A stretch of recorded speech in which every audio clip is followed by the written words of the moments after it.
अस्सलाम वालेकुम गाइस, क्या हाल चाल है? आप सबका ठीक ठाक हो?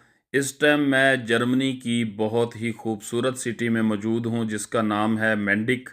और इधर पाकिस्तानी, जैसे वो कहते हैं, हज़ारों का मजमा इकट्ठा हुआ है।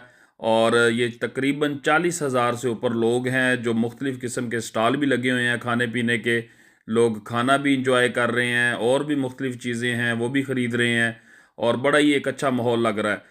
तो मैं कोशिश करता हूँ किसी से बात करने की और उनके जज्बात पूछते हैं कि वो इधर क्या कर रहे हैं और उनको ये कैसा माहौल लग रहा है। आए मेरे साथ किसी से बात करते हैं। हम ही इधर इवेंट पे आए हैं। माशाल्लाह 35-40 लोग हैं। सही, बहुत अपना देसी माहौल इधर।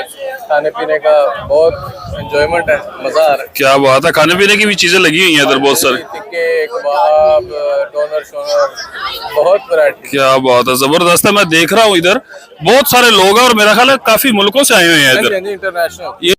जी नाजरीन, जैसा कि आप लोगों ने देखा कि लोग इधर बहुत इंजॉय कर रहे हैं, खाना पीना भी खा रहे हैं, एक दूसरे से मुलाकातें भी कर रहे हैं। बहुत ही अच्छा माहौल है। इंशाल्लाह अगली वीडियो में मुलाकात होगी।